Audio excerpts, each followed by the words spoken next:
Campfire stories from the Dying Embers universe. Dragons, aliens, and things that go BOOMP in the night. Harvest Part 3. Bro, the first man-shape said in a tired tone. Done, the deep, eerie voice called out as the hood of the semi shut with a slam. Got rid of all the bones, and it's time to go.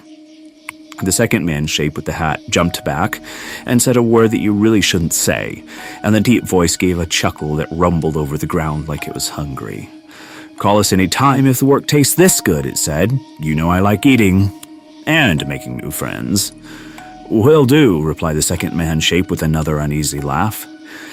Good to see you, cuz. Keep in touch, the first man-shape said, and crossed in front of the headlight beams again. Doors opened and slammed. The big headlights moved, drawing the little yellow constellations with them, and then the SUV followed. Further in the forest, one of the larger children gave a gasp that seemed to break the spell of terror that had held them pinned to the ground since the giant truck had pulled up. What was that? A voice demanded. The largest child hissed frantically for silence, but the smallest child had pulled out his glow stick and had moved off and crouched down to examine the thing that had fallen near them. They're gone, the first child went on. Why should we be quiet? Sucked out its brains, the smallest child announced with satisfaction. The other two darted over to him and yanked him away from what the light of the glow stick showed to be whatever remained of the giant deer's head. The brains did appear to be gone. Camp, one of the larger children finally hissed out.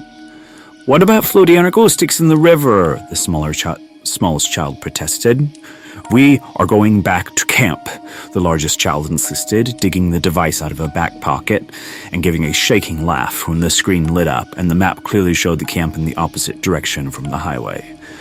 Why is it working now? The other child asked, bending over the screen as the smallest child edged back towards the skull.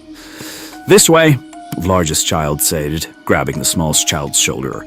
Why do you have that? The largest child nearly shrieked out. The smallest child had grabbed the skull by the two antlers, one of them broken off, and was holding it to his chest with a satisfied grin. You heard him, the child said. He wanted to share the bones with somebody, so he threw us this. That theme, whatever that was, didn't even know we were here, the largest child snapped, glancing around nervously. Put that down! The smallest child pouted and held the skull closer. No, he didn't know. You screamed, and he said he wanted to share. That was a ranger, the man with the ranger hat. He told them to do that, like they were cleaning the road, like chores, so it was okay. The smallest child scowled and clutched the skull tighter. It's okay to keep it. The largest child stood there, breathing heavily for several moments before the other child stepped in. Uncle Roy said to let an adult deal with it if he got like this again, the other child pointed out. Yeah, the largest child said with a relieved sigh. Back to camp and just tell one of the adults about the skull. The largest child held out the device and they started following the arrow back towards the camp through a forest that now stretched out around them, dark and ominous. A faint yellow light shone through the trees and resolved into the windows of the restroom, and the children picked up their pace. Behind them, on the highway, the sound of an engine grew fainter in the distance. End of Part 3. End of story. Beware, be on watch for other stories to come. Bard has led his pool of outcast warriors across the stars to this strange blue planet with its cold, nearly dead surface.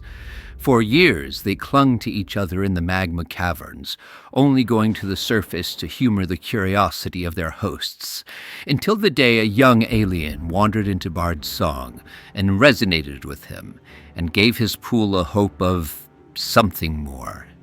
Now, a dark threat from Bard's homeworld threatens the fragile connection he has formed with this alien family, and the stars sing of war. Your copy of Hidden Fires, available only on Indiegogo this October 2024. Check out the link below the video, like, subscribe, and share.